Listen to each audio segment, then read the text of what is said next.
Hello and welcome to another episode of Building Minnesota RØKKR. Today we have another guest. That's 2 weeks in a row, Brett. We're killing it. We have on Benson, aka Benson, Nice. the well-known caster, host, internet personality, awesome guy. It's great to have you on. So thanks, Benson, for making time for us. It's great to see you again. Thank you for having me on. I'm excited. I love you guys. I'm ready to talk all things. I know you said it lasts like between 30, 45, maybe an hour. We're going to go 2 hours today. We're just going to talk all day. It's going to be a great time. All right. I'm going to cancel all my meetings. And if you're listening, I hope you just got excited and not filled with a feeling of dread. I hope clear the afternoon. Yes, clear the All afternoon. meetings canceled. Exactly. This goes all day. Hey, I'd be Man, down. it's quarantine. You got nothing else to do, right? Yeah. You're going to be inside anyway. Exactly. I'm be inside. And then, I mean, also, obviously, me, Ashley, a.k.a. Midnight Director of Content here. And then Brett Diamond, the COO, coming at you. Dude, I'm loving that we started the podcast up again, Brad. I know we took a small little break there when the whole world went into a different universe, it feels like.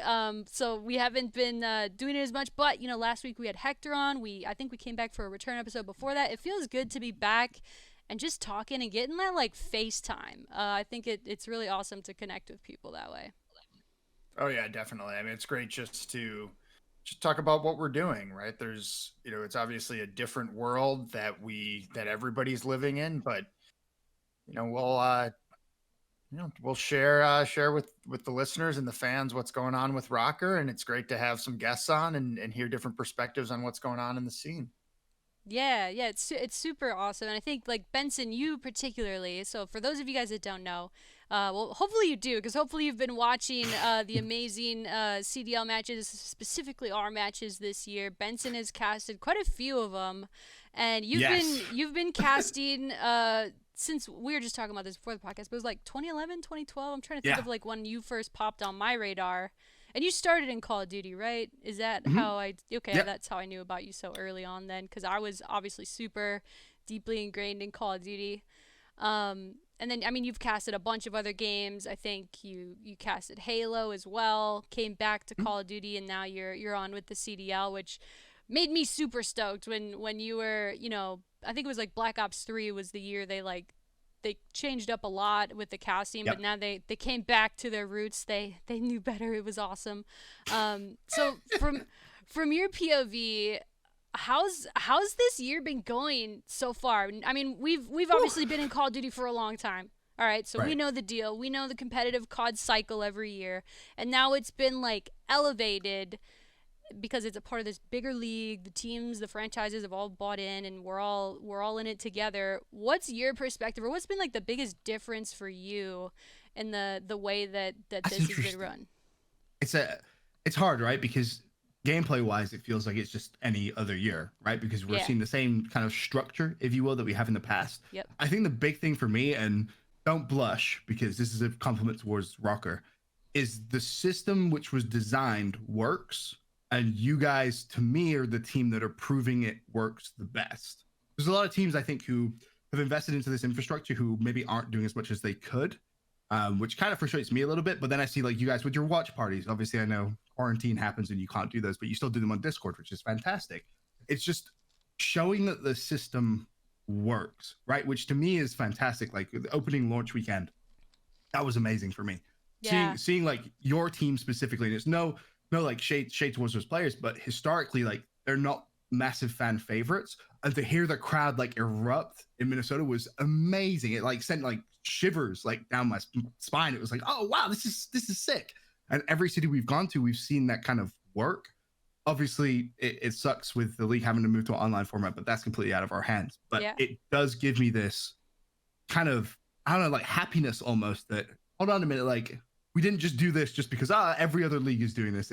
We're doing this on this specific model because potentially it can grow into something special and something great, which for fans I think is amazing, right? Because even now I'll have like people occasionally tweet at me like, oh, you know, I'm from Florida. Who should I support? You know, my favorite player is this, my favorite player is that, and I always respond with, support your home team, right?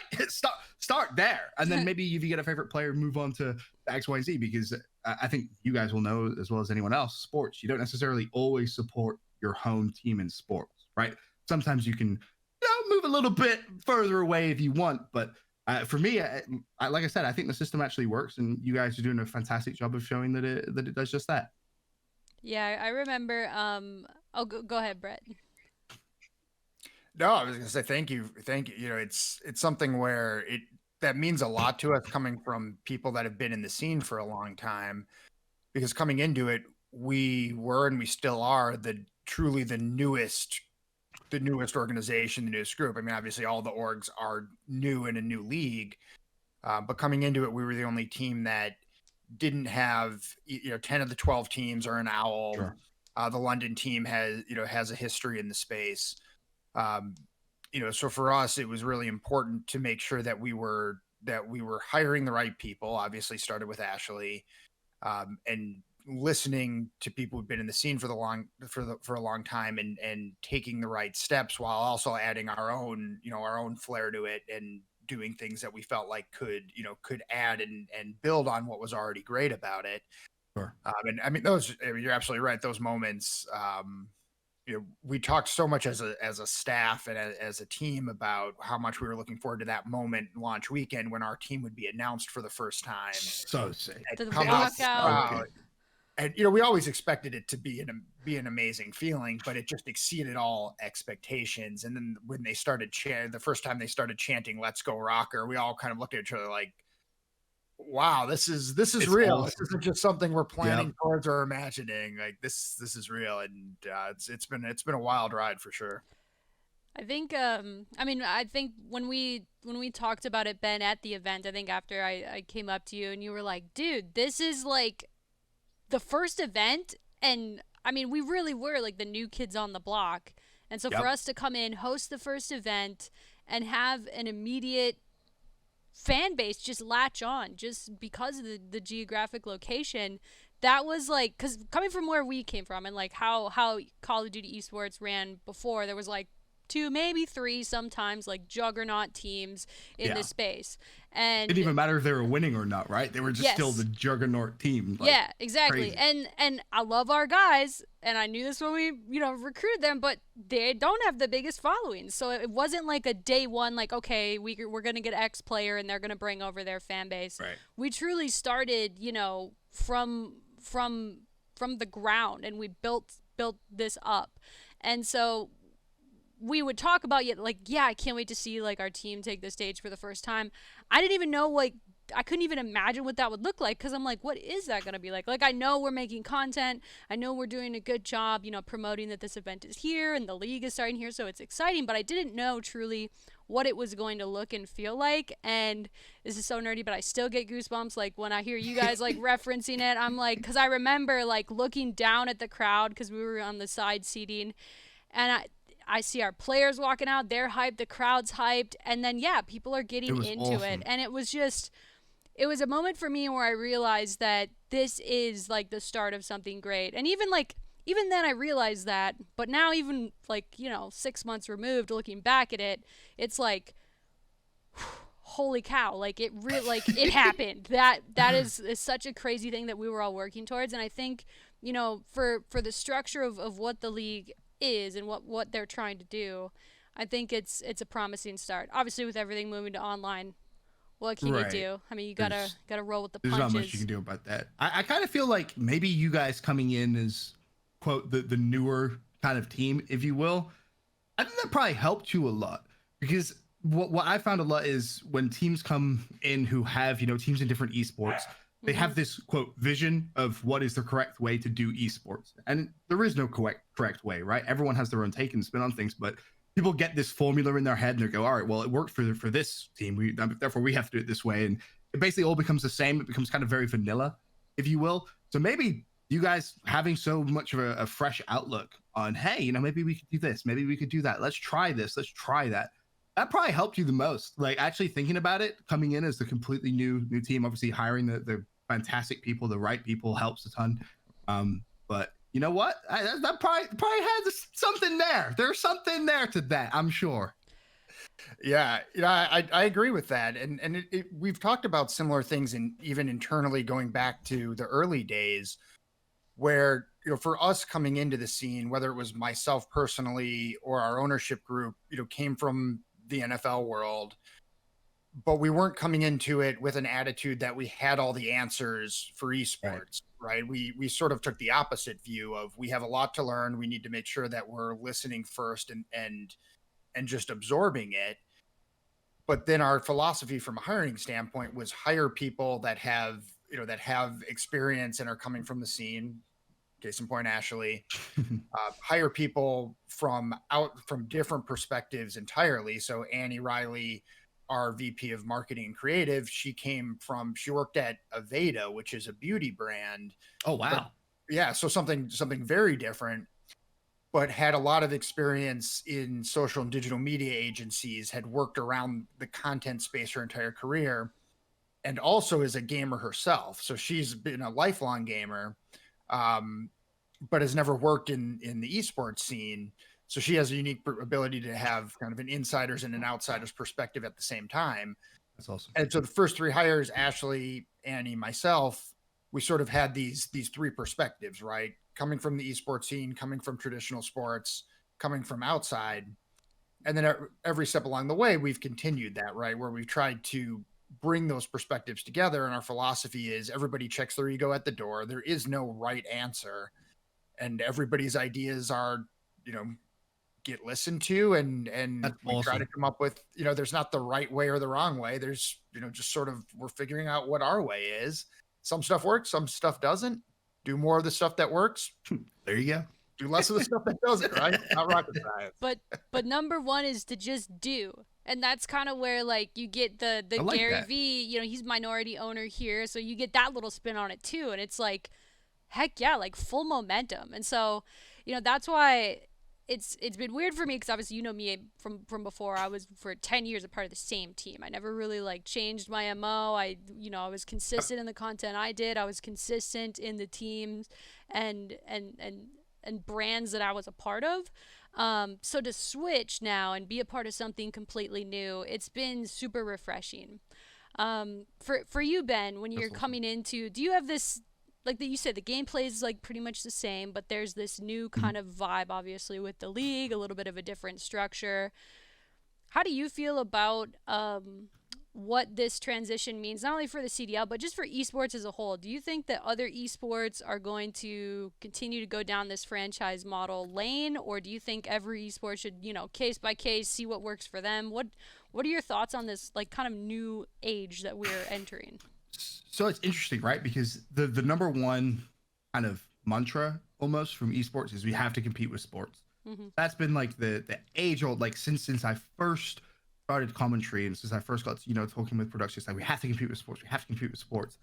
Whereas in reality, I don't think we necessarily have to, right? It's two very, very different things. They live on completely different platforms. I mean, the internet and TV, very different. Yes, of course, now you can start watching traditional sports on internet and stuff, but still, for the most part, they live on different platforms, so they're very different. So do you need a franchise league to succeed? I think it's case by case. I really do. I think for Call of Duty specifically, it works, and it works wonders. And there's other games in esports out there where it works, and it works wonders.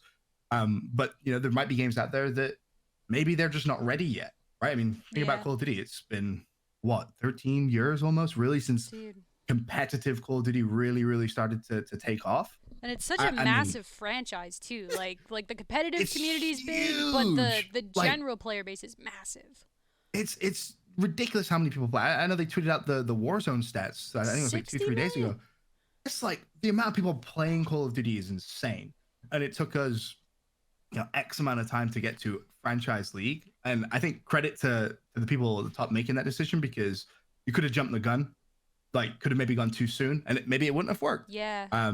They did it at the right time, in my opinion. Obviously, we say right time. Looking back, we may say, that pesky COVID, man, it ruined launch here. But that's completely out of their hands. There's out of everyone's hands. There's no way that you could know that.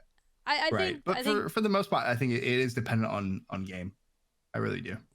Yeah, I think that makes sense. I think you hit the nail on the head with the huge player base that Call of Duty has. And now, the free-to-play Warzone thing, that people, I don't think, have talked about that enough. This is the first free-to-play game from Call of Duty, with the exception of COD Mobile, right? I think and it has cross-play, too. and it has cross-play too. Dude, last Like, night I was playing on PS4 with Brad who had PS4. We were playing with some coworkers of ours. So Raul was on PC, and Annie, who he just mentioned, who by the way saved my life in Warzone.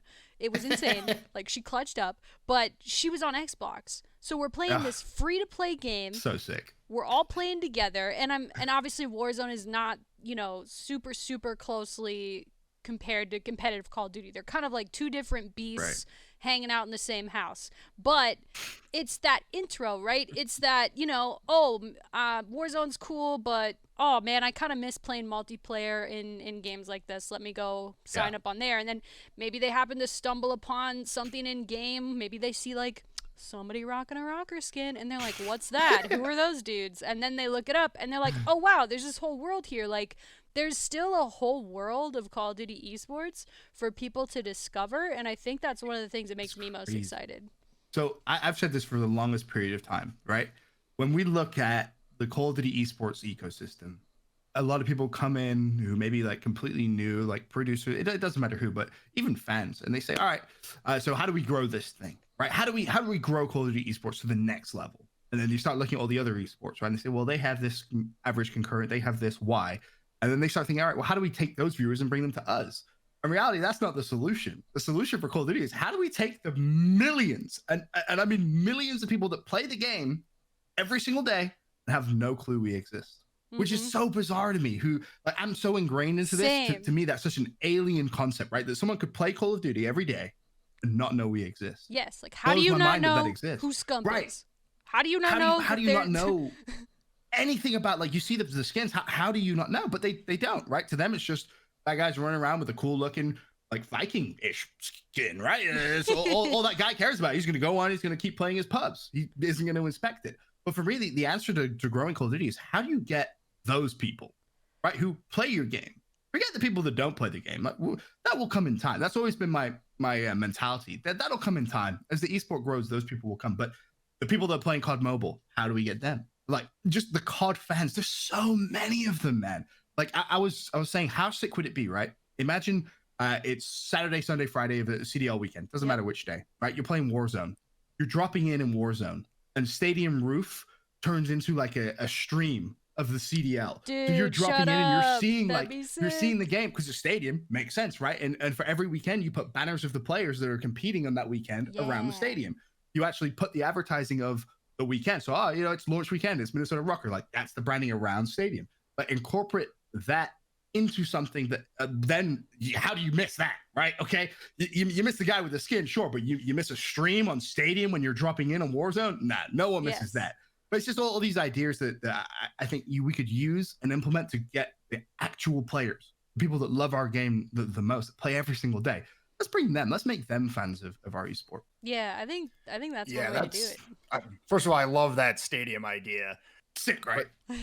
But you're absolutely right. That reaching that group is something that we talk a lot about in our marketing meetings and when we're thinking about how we grow the fan base, right? And I think our team, not just to date, but over time, will be an interesting test case for that, because we are in a market that had not hosted a major esports event and certainly not a CWL event previously.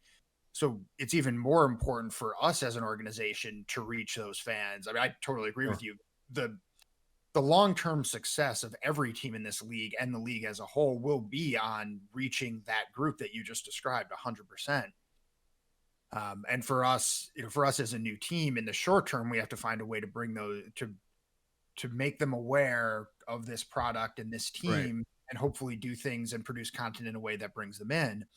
And it's interesting. We've started to see some of that. And even at our watch parties and some of the events that we've done, where we'll be talking with somebody, and, usually we'll try to, and I haven't been at the watch parties because I was at the actual events, but even when we've talked to fans, at other various smaller events that we've been at around town, a lot of times we'll ask, how did you hear about us? How did we get what brought you to RØKKR to begin with? We've started hearing from a decent number of people that fall into that category, where they've played Call of Duty for years. They're incredibly passionate about the game itself. And now that there's a competitive Call of Duty team in their hometown, In their area. That's they sick. live, it's getting their attention, and now they're now they're consuming the content, and they're starting down that funnel with us, Yep. and then it's up. Once you get their attention as a team, now it's on us to produce good content, Right. to to have the players accessible, to have the organization accessible in a way that they want to rally around the team. And long term, that's really what a big part of this will be for us. Yeah, Exciting. that's a great point, because yeah, talking to so many people, it's crazy when you're thinking like, yeah, I want to like reach these people. I hope we do. But then when you hear the firsthand, like face to face, like, oh, how'd you hear about us? And he's like, oh, well, I've played Call of Duty for forever, but then I heard we had a team, and so I watched that, and now I'm here at the watch party talking to you. Like, that's awesome. yes, that's like I've literally had that interaction, and and it's so crazy. And what's crazy to me too, and this is what really gave me a lot of motivation. Not that I don't already have some, but this really kicked it up. So at the last LAN event that we were able to have in LA back in whenever it was, before craziness hit, we were playing. I wasn't at the event obviously, but Brett was, and I was at our watch party. Brett was relaying that there were "Let's Go RØKKR" chants during a RØKKR match in LA. And if you would have told me that my team was being chanted for instead of a team with Crim6 and Clayster on it, nuts, right? I wouldn't have believed you. I would have been like, no way, dude. Those are powerhouses. But for some reason, sick. like we were, I guess, the underdogs in the situation. Maybe, I'm not sure, but they just rallied. I think it's more than that. I really do. I think it's just the brand. Like the brand you guys have it's like refreshing in that sense. Like again, like I just think you're doing all the right things. Like with the watch parties, for example. Like if you have no fandom, right? You're not specifically any team. You're gonna go to the team which A, excites you the most with the content they're putting out.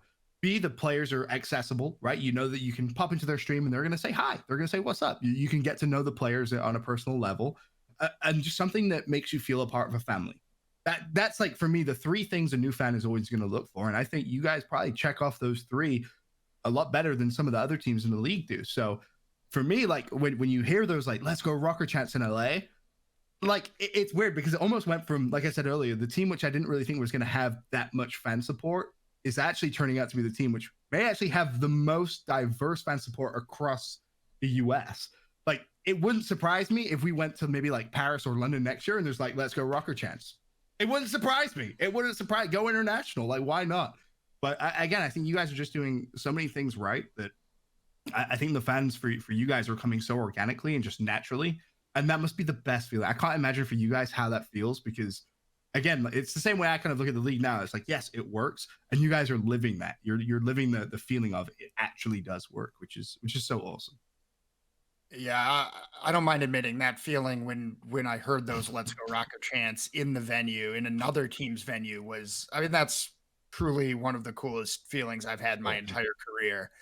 And something that if somebody had told me a year ago, and it's almost exactly a year ago that the Wilf family approached me about taking on this role, if somebody told me that 10 months later that would be happening, I never would have believed it. It's pretty amazing. But to your point there, we've talked about this concept with this team of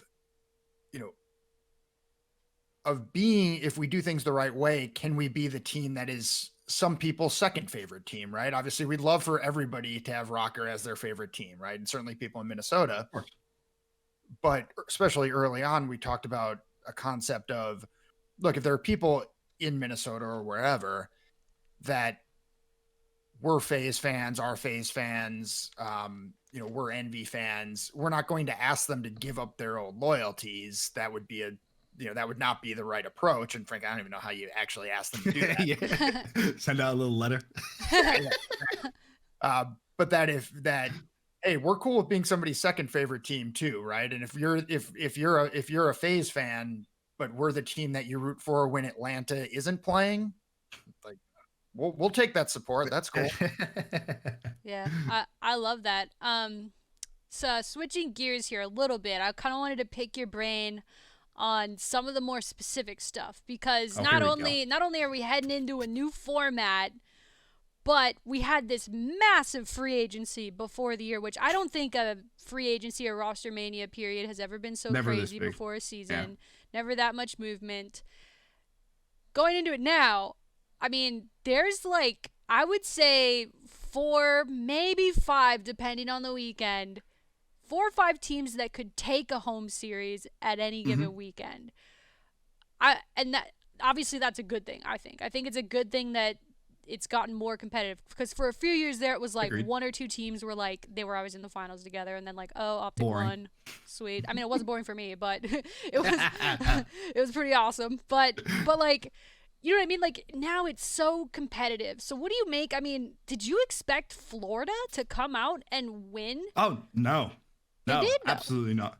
I've apologized to RØKKR 2 like 5-6 times now, because I'll never forget, we were in Atlanta and his team had just beaten Chicago, and he walked past me in the corridor and he said, you believe me now, Ben? And I was like, no, I don't. I said that, I'm like, no, I don't. Like, I don't believe that you can keep this up. A couple of weeks later, beat him again. I'm like, God damn, like maybe Florida is the real deal. And then they go out and they win a weekend, and I'm just sat there. I'm like, I had a big 4, right? And to me, a big 4, that's like a lot. That seems like you're Mr. on the fence, like you can't really decide who's the best. And then I'm like, is there a big 5 now? Like, what's going on here? It's almost broken down to a point where, and I figured you were going to ask me this, so I tried to like preempt this answer, and I still don't really know the best way of explaining it, but there used to be triangles, right? Where if you think of a top 3, it's like, well, this team can beat this team, but then they can beat this team and they beat them. Now that's like expanded out into like 5. It's like a pentagram. It's nuts, man. It's like every team can beat certain teams, but that might not mean that they can beat other teams, which means it's very much on the day, and it's very much who's on your side of the bracket, which could actually determine how much success you're going to have, right? So like, for example, RØKKR versus Atlanta FaZe. You guys can beat them. There's teams out there that can't beat Atlanta FaZe, which basically just means, all right, well, which side of the bracket could they be on compared to you? If they have, for example, Florida Mutineers, well, can Florida beat FaZe? I don't know. Maybe Florida could be the best team in the game. At this point, I have no clue what's going on at the top of the standings. But there's 5 teams that, to me, to your point, can win any weekend. They just need a little bit of luck on their side and a bit of bracket luck. And to me, that's crazy, because we've never had that. Never. The most we've ever had is maybe 3. But for the most part, I can think back maybe a grand total of maybe 4 or 5 years where I knew who was going to win every single event. Pretty much. Didn't even have to think about it. It was like, yeah, they're going to win. They're going to win. Every bracket show, it turned into, all right, rather than me tell you who's going to win, because I know who's going to win, let me tell you who could win, right? we almost changed what a bracket show meant, where it was like, this could happen. This is the underdog story, and we would tell that story as opposed to Complexity's going to win, Optic's going to win. Like, it didn't matter. It's so, I guess, not uncompetitive, but it was just so obvious, because just some teams are better than others. Whereas now, because it's a franchise league, I feel like maybe it's kicked the players up the butt a little bit in that sense, where it's like, all right, it just got serious. You know what I mean? And everyone is digging deep, and everyone is trying to win weekends. And I mean, 5 teams, 5. That's nuts to me. That's truly incredible. So for a commentator standpoint, great, because you never know who's going to win. You go into every series knowing it could be an epic game 5 round 11, which is like a commentator's dream. It's just truly amazing. Like, I'll look at my schedule each weekend. Like, all right, who am I casting? I'm like, all right, potential game 5, potential game 5, potential game 5, potential every single one of them, and that's just absolutely fantastic. And again, for the neutral fans out there, you couldn't ask for better, like, a display of Call of Duty eSports. Yeah. Yeah, it was funny. I was talking with my counterpart from Atlanta FaZe after we beat them in LA.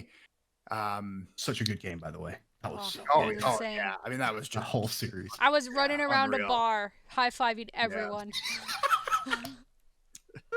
Yep.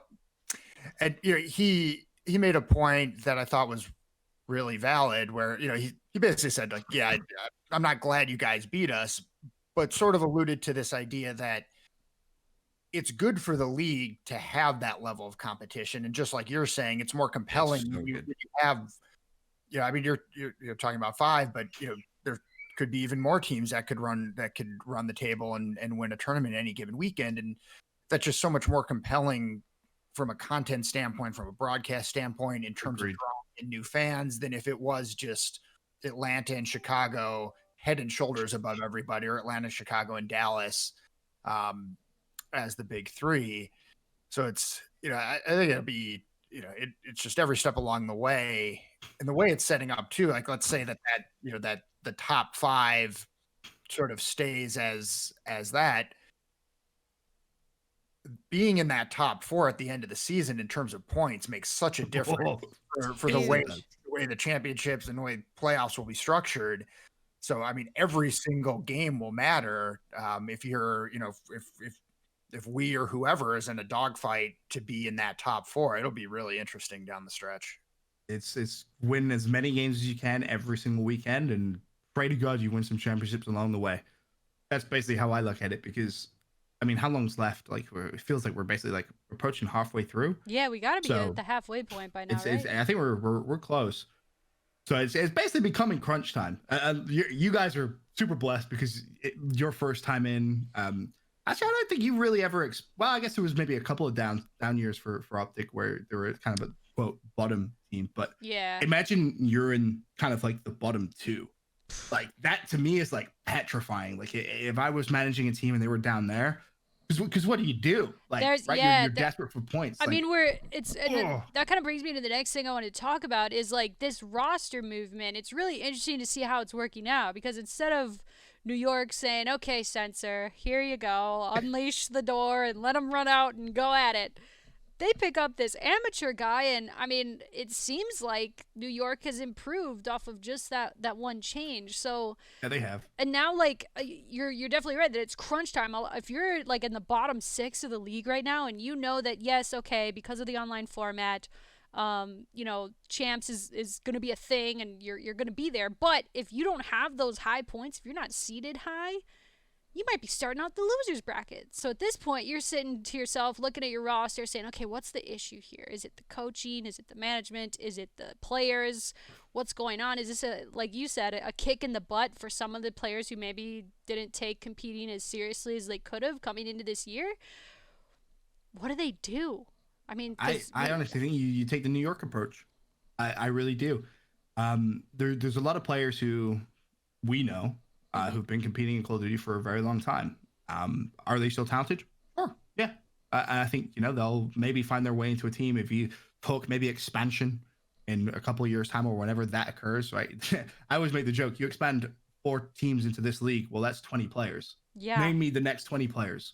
Like who are they? Like I can maybe name you like 4. They're 5. in the Challenger Series somewhere. 20s is a lot, right? So there's going to be those old players that come back and get spots just because they've competed at a high level before they have the experience. So they'll slot in somewhere in the future if the league expands. Don't know if it will, but I will assume it will.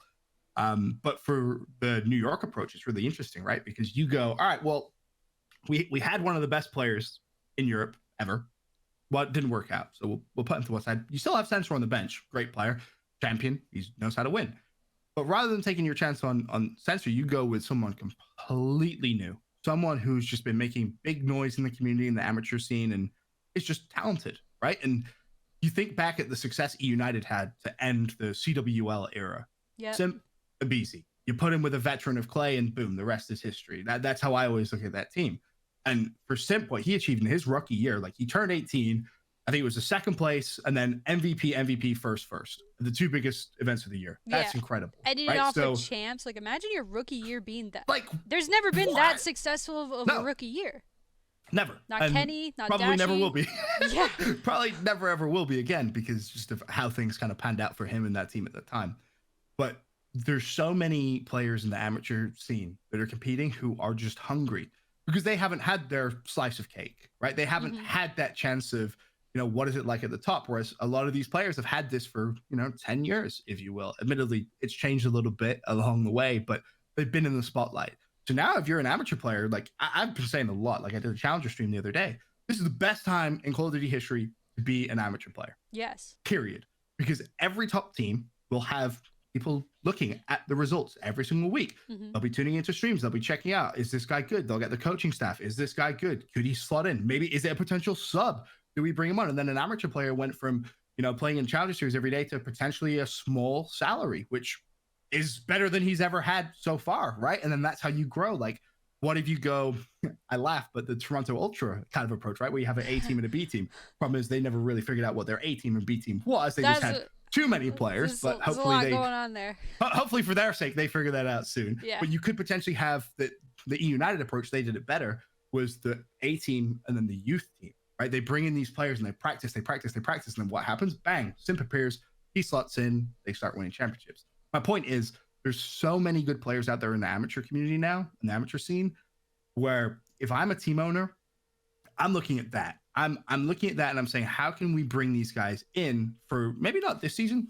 hell, maybe not even next season, but they could be a massive, massive asset, which we should hold on to and we should try and help grow, whether it's grow content, whether it's grow just gameplay, it doesn't matter. Like, things are formalizing now to a way that Call of Duty's never seen before.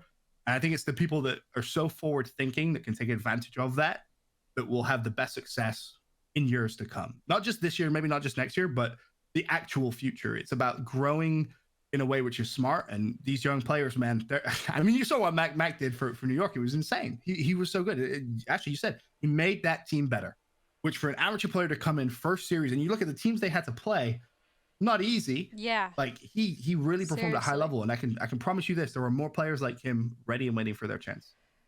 I agree. I mean, you look at like the traditional sports approach. I think that's where some things from traditional sports can be learned from. I mean, you have like the major league and the minor league, or you know, like the secondary kind of sister team that's hanging out there, and they're kind of utilizing that to farm these players upwards. And sometimes it works, sometimes it doesn't, obviously, but you know, I think that's going to be a huge part of the future of Call of Duty esports. It's not going to, I mean, like, yes, if you're an amateur player and you're thinking, how do I get on a spot? How do I get on Minnesota RØKKR? Like, you have to play. You have to go to these tournaments. You have to play in anything official that you can. And the better you do at those things, the more you get your name out there, the more you're going to be recognized. And then maybe if you're thinking more than just, you know, 1 month ahead of time, which, no offense, I know a lot of Call of Duty players do. Yeah. I used to do the same. But if you're thinking years down the line, yes, getting a spot on one of those, I guess, whatever you'd call academy teams, that is, you know, the goal. Or, you know, if you get an opportunity, which is, I think, rare, but you get an opportunity like Mac, and you just take it. Or even like LA Guerrillas right now. Like, they didn't know seemingly what to do at all. So they were like, hey, let's just try this. But it worked for them. They've improved. I don't know if they've improved to the point that they wanted to, but they've improved, right? And so it's been really interesting to see how teams are kind of handling it, and especially in this first season, it seems like it's tough to make a ton of roster changes mid-season like this based on how it's all set up right now. So it's so strange. I actually had this conversation, I forget who it was with, but it was like maybe 4 or 5 days ago. There hasn't been that much movement, right? Which may be a credit to the structure of the whole league and the way that things set up, where you can have your starting 5 and you can have, you know, a couple more players. The coaching staff now, there's just a lot more formality to it. But like, you go back even like last year, there was a lot of movement in the middle of the season, right? There's teams scratching their head. This isn't working. What do we do? All right, Clay, here's a ton of money. Will you come play for me? You won't? All right. Slasher, here's a ton of money. Will you come play? You will? Great. You're now on my team. That's how it used to be. Whereas now it's like, do we want to make a change? Like, even if you're at the bottom, you think, well, like, for example, let's say I'm the 13th team in the league, right? My team is just completely bummed out. We haven't won a single series, 0 CDL points. I'm the GM. I'm sat there. All right, well, what do? I approach you guys. Hey, can you give me God RX? You go, well, for who? That'd be the first question, right? For who? And then for how much money, right? Like, it's not simple anymore. It used to be so easy, whereas now, yeah, exactly, right?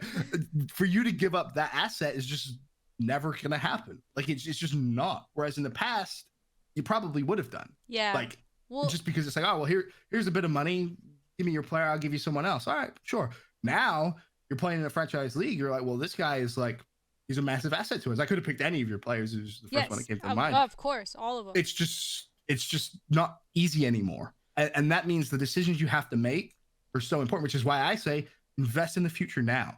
Make those power plays now where you can see the young talent. Admittedly, Call of Duty is weird because it changes every year, but talent is talent. I like to think. You invest in those young players now, and then in the future, if something isn't working, you have that backup. You have that contingency plan of, all right, well, let's just give this guy a shot, see what happens, and then maybe you have the New York effect where you improve. Yeah, I agree. I think as far as like the roster stuff kind of goes, I definitely agree. I think now it's to my point of we're not just looking, 1 month ahead of time. Or it used to be, remember all the movement that would happen just before champs because they're trying to ramp into a champs Every run year. every year. That's like, I mean, Brett, think about that. Biggest tournament of the year. Think You're gonna about implode your team and change completely with no practice. Brett, Yeah, imagine changing quarterbacks in like week 14 before you know you're gonna make the playoffs. It gives me anxiety. It gives me anxiety just thinking about it. But it used to be every single. There was a point where it used to be before every single tournament. Like those days used to exist. It's like, oh, we have a tournament next week. You want to come play? We'll get rid of this guy. You come. Yeah, great. Okay, cool. That used to be the mantra of Call of Duty eSports was WrestleMania before every event. And I remember we tee up all of our content getting ready around WrestleMania. That was the thing. Whereas now I feel like it just can't happen. I think I really do. It's a bit of the shift from the players running the show, which Right. is that was, remember Brett when I walked into the office for a little brief of the who's who and who I think we should go for. I was like, this is how it usually goes. And for the record, I don't think it's always going to be like that. I think now that it's formatted, you are going to have like team management, you're going to have coaches, you're going to have more than just the captain of the team saying, he's played bad twice in a row, get him out of here. Like it's a much more structured conversation now.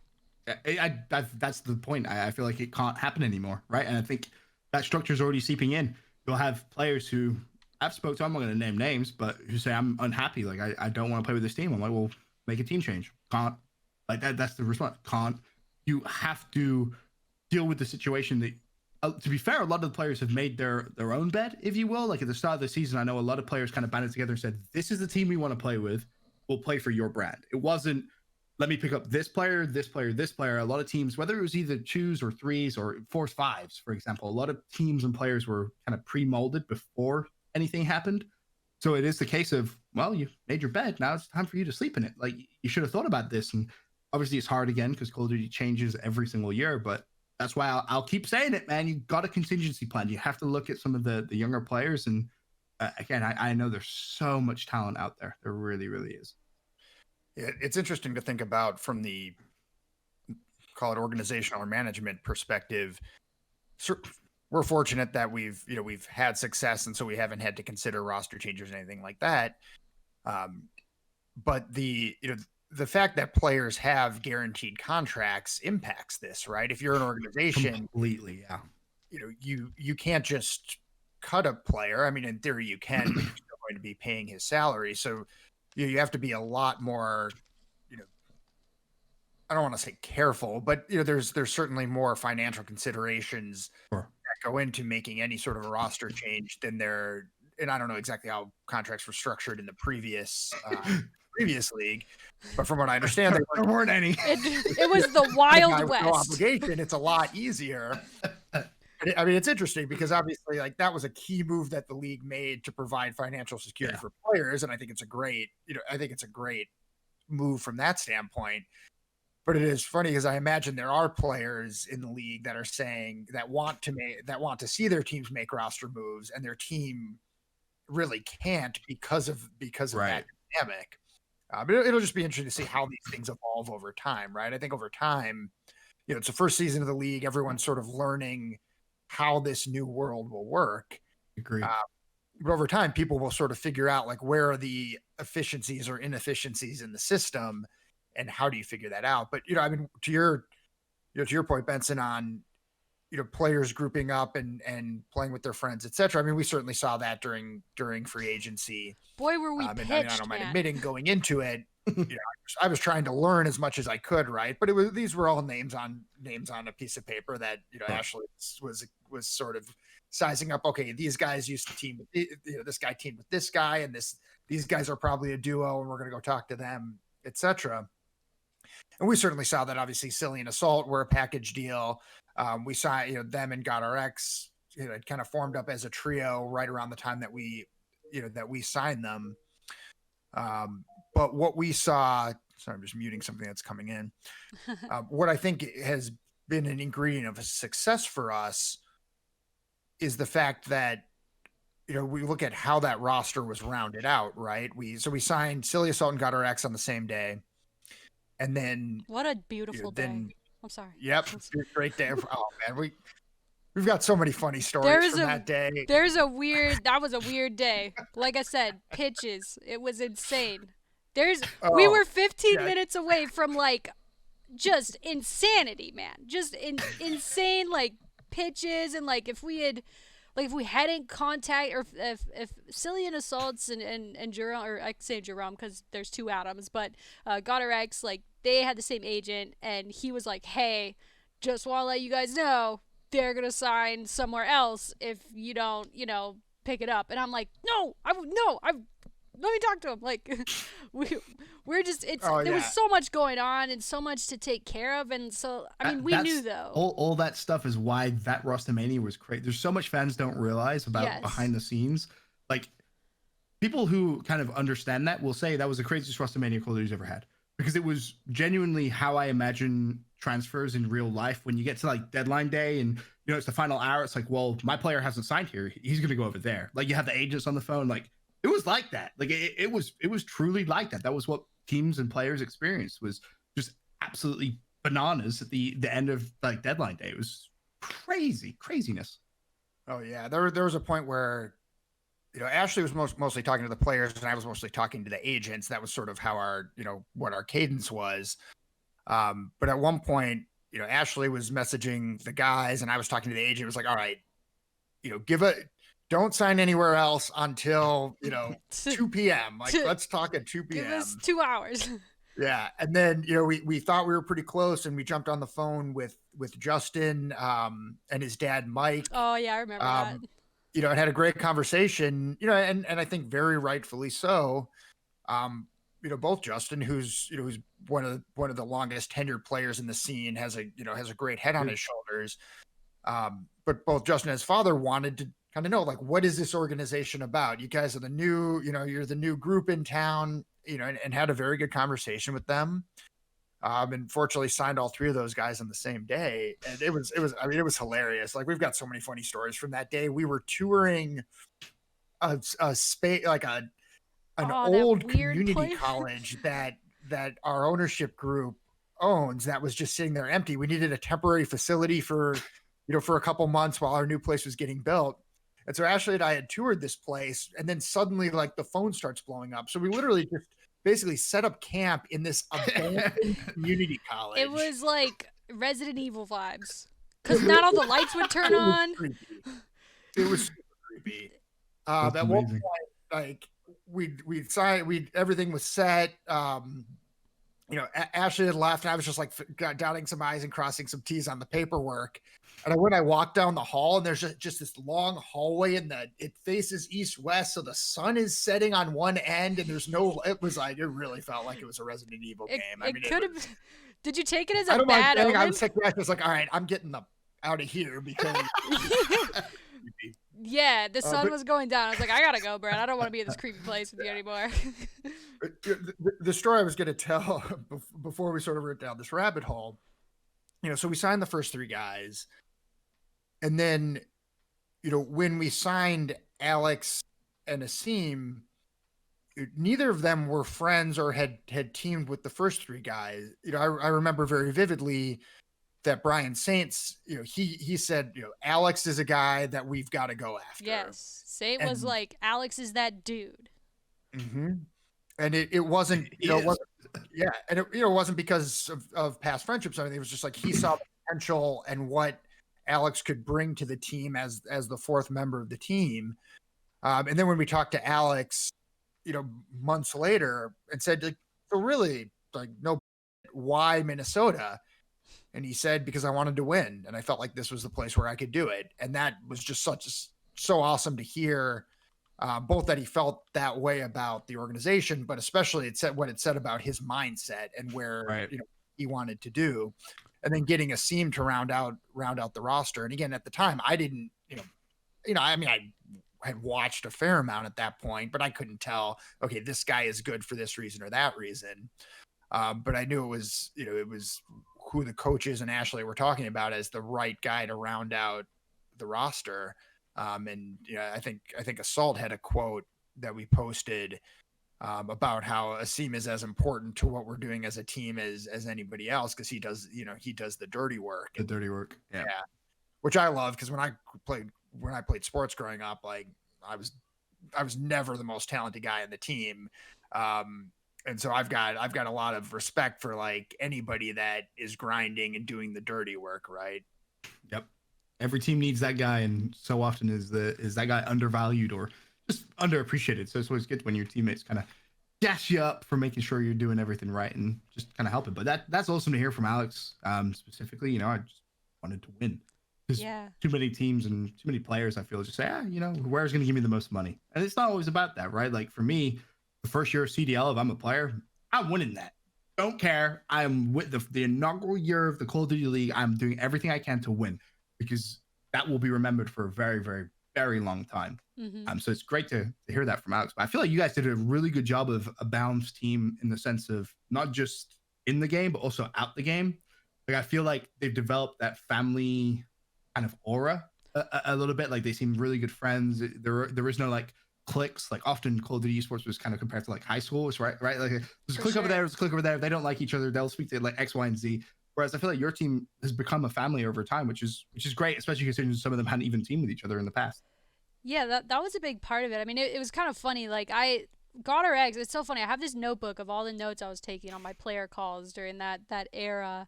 And so for Adam, aka RØKKR, he was one of the first people I talked to, as well as Silly and Assault, just because I wanted to be like, okay, I know these dudes, like they're gonna want to duo up. We're going back to Boots. They won a world championship on Boots. Like I know Assault is a nasty main AR. I think it's important to build around the main AR player, I think.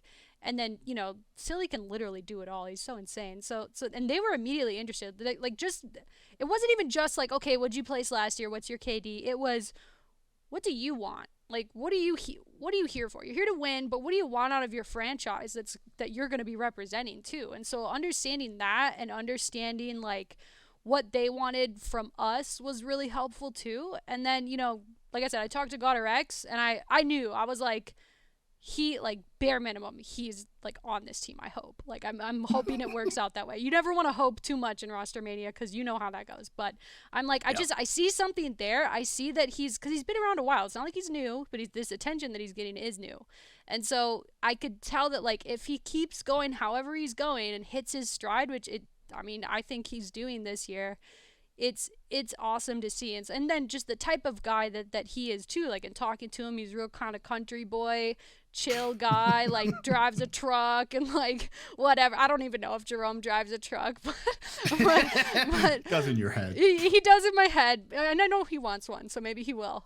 Maybe I'll see him pull up to the facility in a truck one day, which would be like life goals. But they're all really good guys, and I could tell, like, I was a part of Optic for a long time. I know those strong personalities that can come in on a team, and sometimes it's very good to have those guys on your team, and sometimes it's not. Sometimes it's too much clashing going on. And so I love that all of our guys are laid back and about the win and about working together to get there. And that's been one of the most important things to me for this roster, is just they're no BS. They want to work together, and they do. It's a special thing. That's a very, very special thing, to have players who have the same vision as the actual franchise team itself.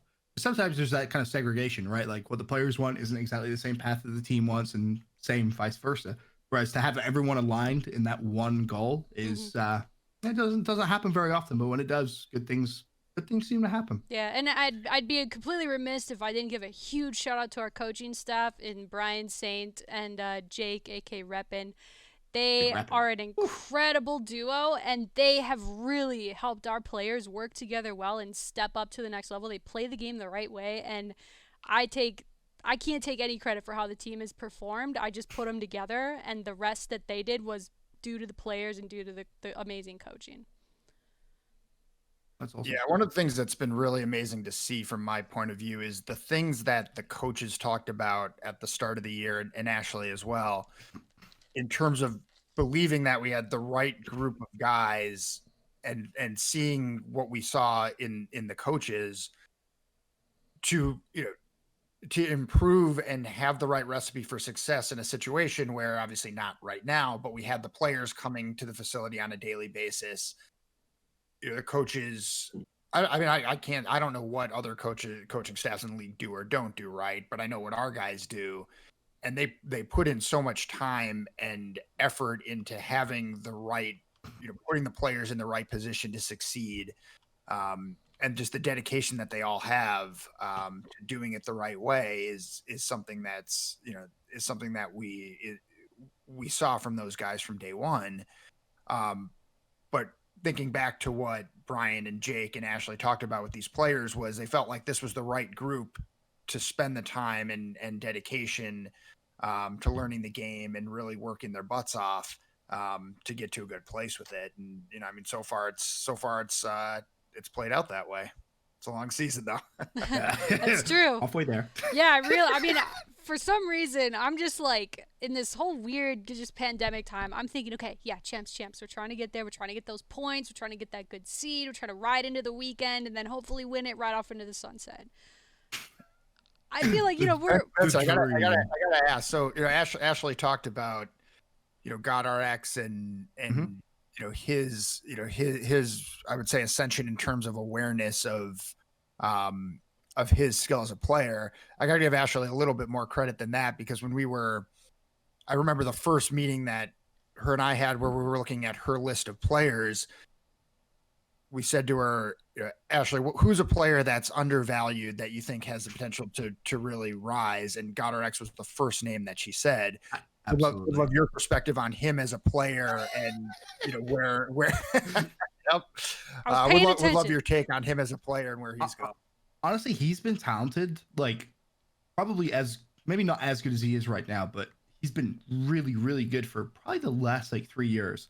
But he's always been the player who would have the occasional great game, and then the community would kind of forget about, and then it would be the next event, and then there would be that great game again, and you're like, God RX. I remember he did that thing like a month ago, and then the community would forget about next event. That's the same thing. And he would consistently make big plays, like big time players, right? They make big time plays, and he is that type of player.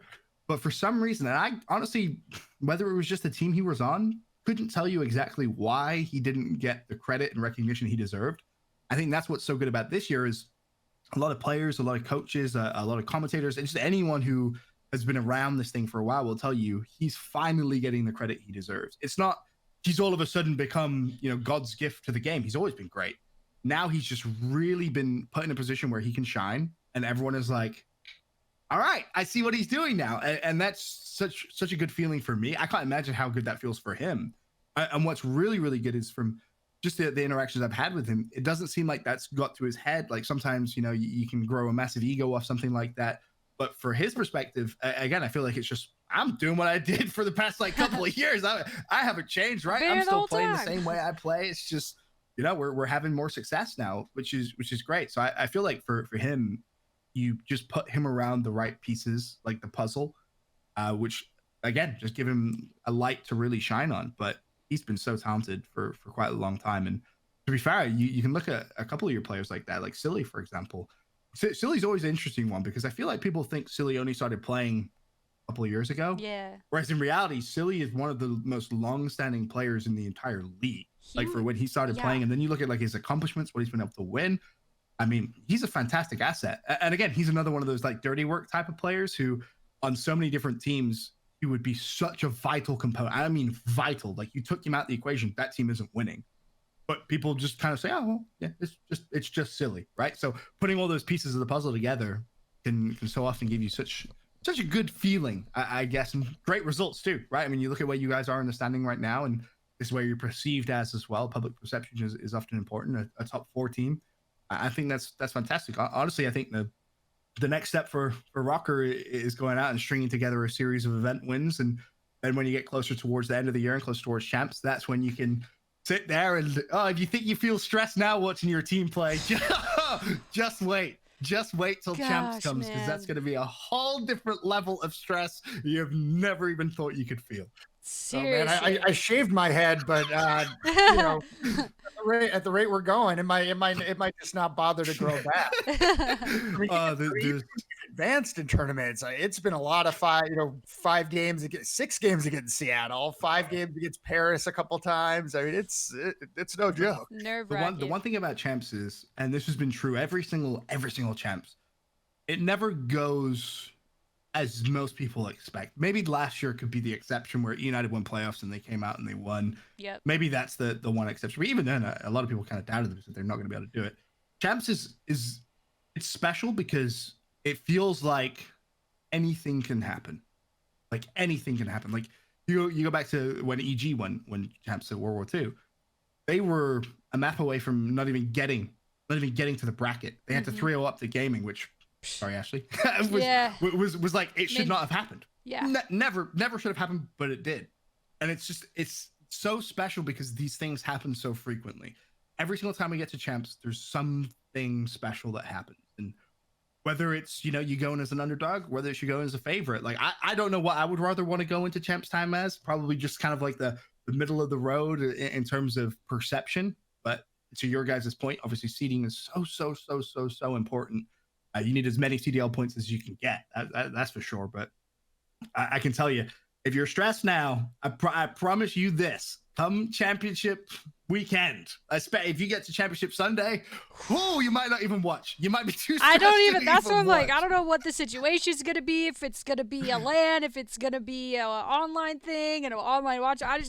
If I'm gonna be at a watch party, I don't want anyone to make eye contact with me. Don't look at me. I need to I'm gonna be so honed in. It's gonna be nuts, dude. I'm just hoping. To me, champs is kind of like those teams that do like decent during the season can sometimes have a really impactful champs. Obviously, I want us to win way before then, and I think we could have. I think there's 2 tournaments now at least that we could have taken if a couple things went a different way, and so.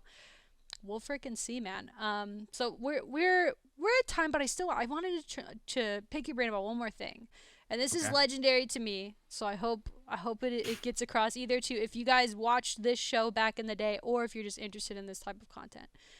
During the MLG days, you did a show called the eSports Report. And it was one of my favorite things on the internet. Talk a little bit about what was it like? Because you were kind of like the sports center of esports. You were in that vein. You were in that vibe. Yep. What was it like going into the studio every day and doing that? And in my opinion, I would want to know your opinion, but my opinion, you guys were ahead of your time. You were before your time. So looking back, the eSports Report, I still get tweets about it almost every single day. That's right? awesome. Because to a lot of people, it was like the thing. You would finish school, or you'd be on the bus home, or whatever. You finish work, and you tune into the ESR.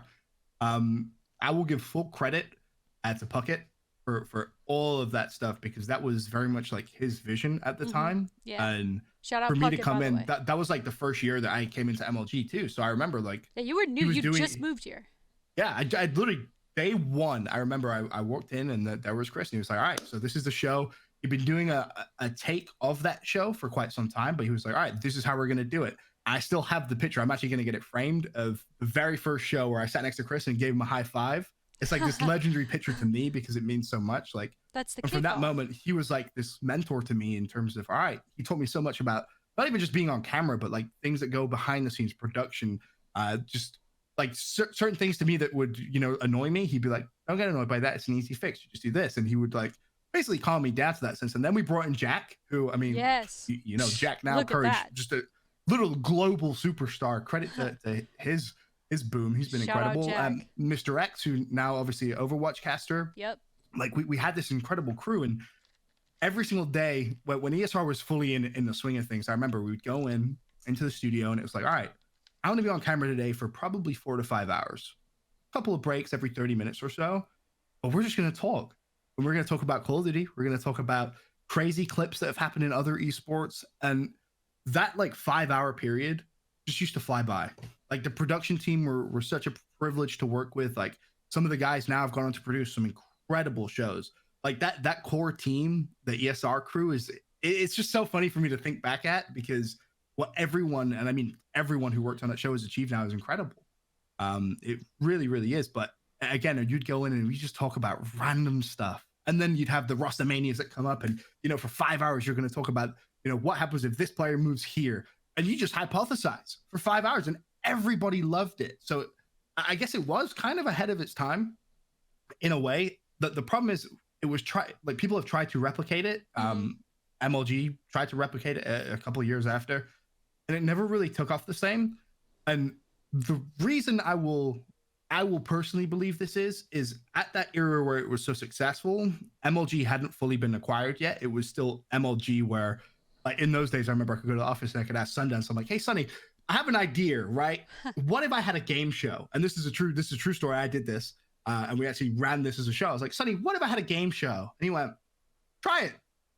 That was the conversation. He went, try it. So I was like, oh, I was expecting this to go a little further back and forth. He was like, oh, go try it. So next day, Benson has a game show. I think it's still on YouTube somewhere. I would phone in guests on Skype, and it was kind of like a Deal or No Deal type thing, and you could win awesome prizes. It was really fun.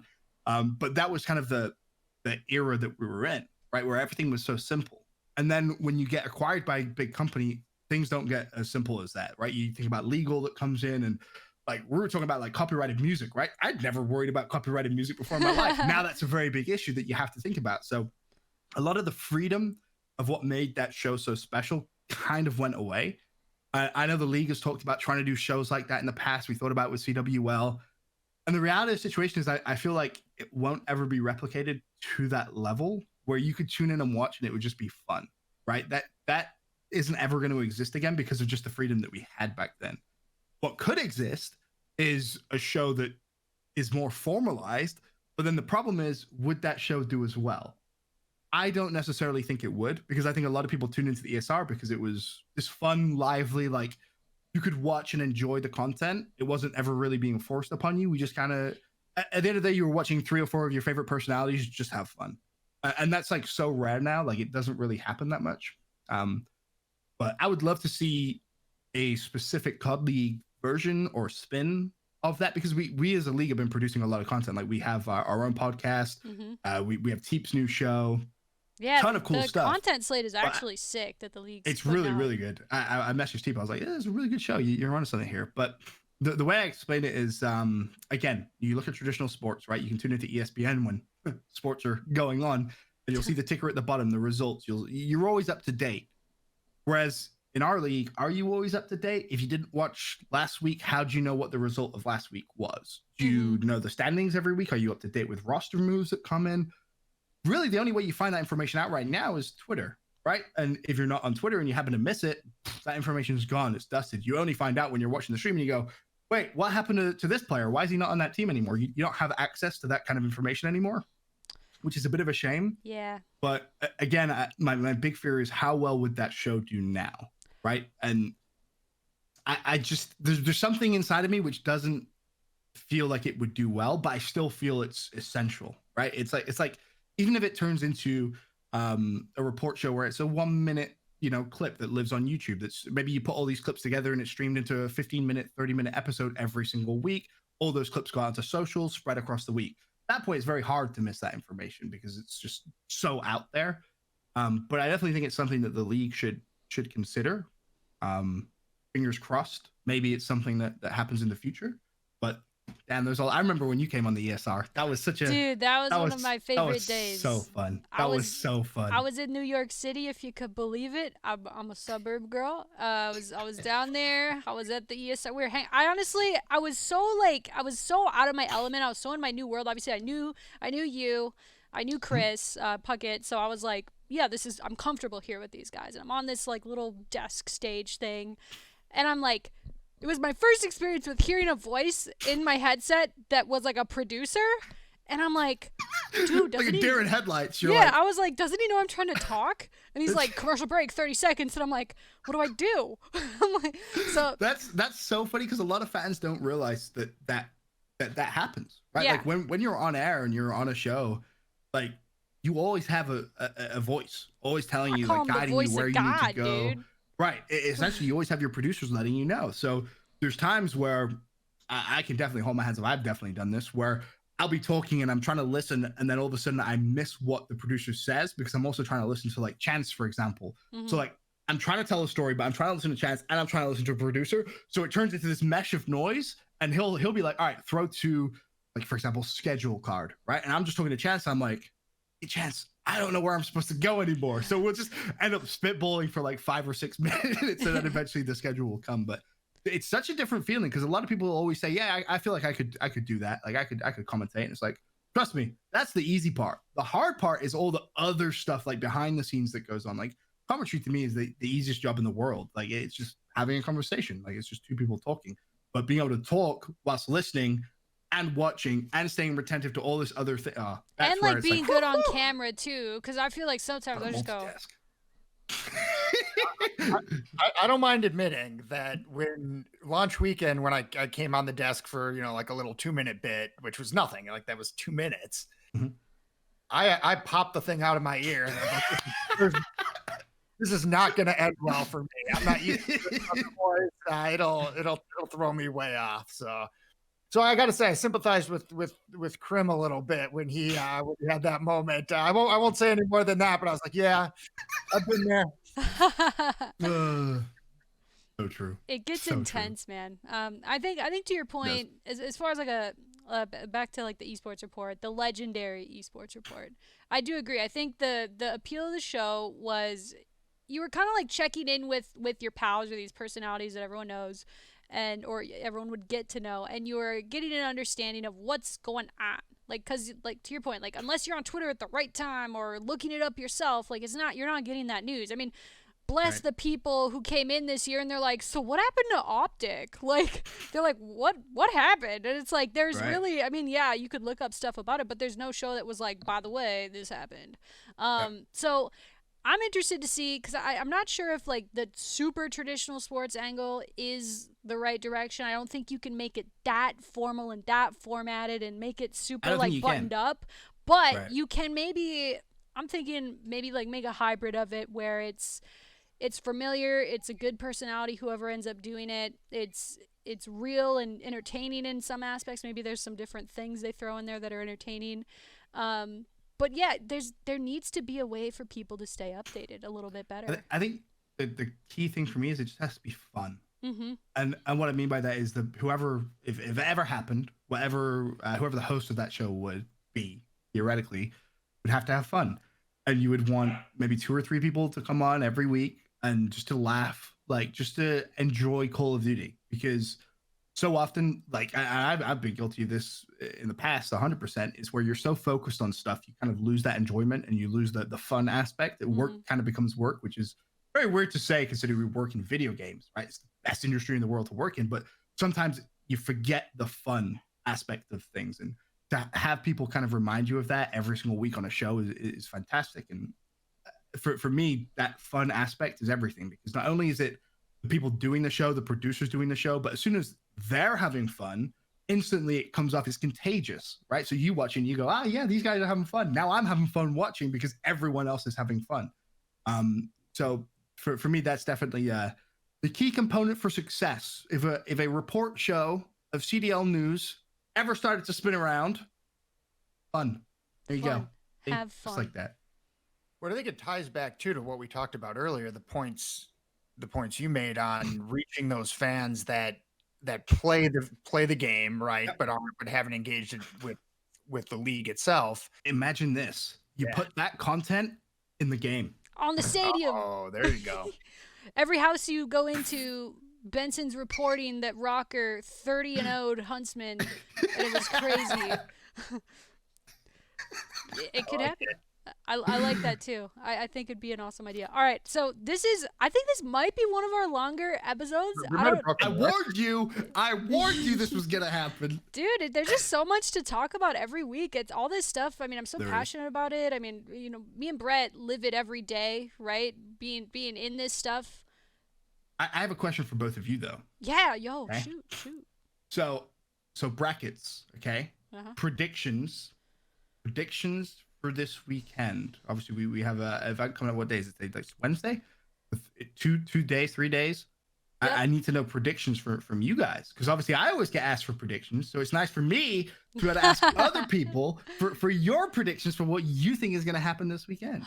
Well, it's so tough to say because I mean, all right. So for those of you guys that don't know, hopefully you know. If you're this far on the podcast, you should know at least what's happened. Or maybe we need to come up with a show that tells you what happened. Maybe that's the point. But we placed in second at the last two home series that we played at. Okay, one was on LAN. Strong, and then another one was online, and we lost Consistent. to Florida Mutineers in the finals. Shots out to them. It was our first time playing them. We do have this kind of vibe, minus Huntsman. We lost to FaZe, come back and beat them. Lost to Dallas, come back and beat them. Huntsman, we won't talk about that. I don't know what happened. But now we actually play Florida. They're in our group or whatever it's called. First pool round. group thing of teams. We play them first at 7:30 Central Time. By the way, we're having a digital watch party. Come into our Discord, link down below. Okay. But like, I'm excited to see because I know the coaches and I know our players and I know Florida. They're good. They have great management as well. Shout out to RØKKR, like over to like they're good and they're going to continue to be good. But how do we bounce back from the L? How do we take our loss and learn from it? I'm really excited to see that. So my prediction, I'm not going to go any farther than to say, Florida, we're coming back. We're going to 3-1 you, and we're moving on to win the thing. That's my prediction. I know that's super. I'm very biased, obviously. I like that. You're allowed to be biased. You're allowed to be a little biased. Yes.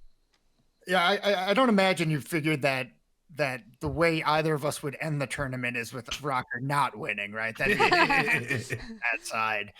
I think it'll be really interesting, though. I mean, the rematch against the last team that beat us and, beat us in the championship. And like Ashley said, when we've gone back up against teams that have beat us, other than Chicago, we've managed to come out on top. Again, I think it's a credit to our coaches and how they prepare and how they game plan for a team that we've already seen. So obviously I'm going to pick us to beat Florida. What do you have a map count? I said 3-1. Who do you meet in the final then? That's probably a better question. What is the team you expect to play in the final? Because I think FaZe at this one, right? Yes. So I think this weekend is me and Chance doing the finals, and I know you mentioned it before, but it's kind of funny. We've casted a ton of RØKKR. Yes, we love you guys. It feels like we've become like the RØKKR duo almost at that point. Like we know like what to expect almost every single time. So for me, I predicted RØKKR FaZe final.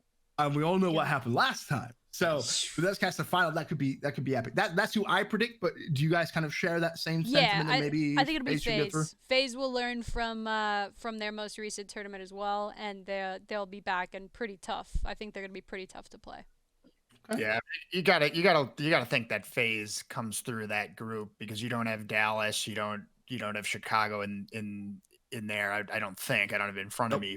But yeah, I think that's why it's probably all the more important for us to find a way to go 2-0 so that you don't run into FaZe in the semifinals. True. I mean, we talked about New York earlier. I mean, I know our coaches have commented. Everybody's commenting on how much they've improved, but our coaches have specifically noted that that they're playing really well in scrim. So yeah, and they're in our group, right? Yeah, the group's tough. Yeah, I got Florida and New York, and our northern rival Toronto. Yep. I feel like that first game. I know they're your rival, but I'm still yet to be impressed from Toronto Ultra. I'm going to be honest. I'm just going to say I think New York. That's the team you're most likely going to play second. If I was a betting man, that's where I'd put my money. Yeah, New York's going to be tough too. And that's the thing is playing Florida for the first time at the last grand finals we were in. That we don't seem to come out super hot against teams for the first time. And we haven't played New York yet, I don't think, unless I'm mistaken. So I'm going to be, and we definitely haven't played them, at a tournament with Mac on the lineup. So I'm pretty interested to see how that goes. I'm a little nervous, but also, I'm ready to see how our boys do. I know that they're chomping at the bit, even though it's, from LAN to online, and it's not as, I wouldn't say it's as prestigious as when you win on LAN, but it's definitely like that motivation's still there, and I'm excited to see how we do this weekend. What's weird is it's almost more important now. Yes. in a weird way, when you look big picture Mm-hmm. with how kind of the end of the year is structured, it's kind of more important than it was before in a weird kind of way. But hopefully for you guys, you get your first dub. Hopefully it's this weekend. I know you've been so close, so close. But hopefully it's this weekend for you guys. I think you guys deserve it. You definitely do. Yeah. Well, I just want to say before we sign off here, I really appreciate, we've seen a lot of the praise that you and Chance and the other casters as well in the CDL have given us, and I think it's really appreciated. I think, we internally were like, yeah, we should do this. That seems like the right way. And then, but to have that recognized, especially on stream and by you guys and by like, frankly, like our peers or like my peer who's been in the same community the longest with me, like, to see that recognition means a lot because we really are trying to do all the cool stuff. Doing a good job, honestly. You guys are really, really doing a good job. Thank you. You should keep moving forward, keep doing new things, keep spinning off new things that may not work, but kind of like you said earlier on, some things just aren't going to work. Yeah. Do less of those and more of the things that do work, right? At least we try. I guess the key is just keep having fun. Like that's the one thing. You guys, every time I see you, you're always smiling. It always seems like you have that family vibe and just that enjoyment of what you're doing. Just never lose that, and I think you'll be fine. Yeah. Likewise to you. Keep kicking butt. I know like you obviously cast the CDL matches. You have your own Twitch stream. Shout out to the Red Pandas. Hey. So if you guys want to catch Benson, follow him. His links will be down in the description below. Also in the description down below is going to be a link to our Discord. You should definitely join it because they're active. There's an activity in there every day, but we're also doing an amazing digital watch party for the matches this weekend. You're going to want to be in there, put the stream up on your TV or whatever you got, and then pull up the Discord on your phone, or your iPad, or your laptop, whatever your whole situation is. Flex a little bit with the devices. Come join us in the Discord. We'll be chatting, and we'll even have like a little bit of a show going on the side in our little Discord. So look forward to seeing you guys there. And then if you're listening to the podcast, thank you. Appreciate it. We're available anywhere that you can listen to podcasts. That's iTunes, Spotify, all that. Look up Building Minnesota RØKKR, or it's linked down below. Or if you're watching on YouTube, hello. Thank you so much for watching. I hope you enjoyed the three of us staring at each other and talking and making hopefully good points. And just appreciate you guys. Make sure to stay tuned for more content. Click subscribe, all that stuff. Follow Benson. He's a great person. And bye.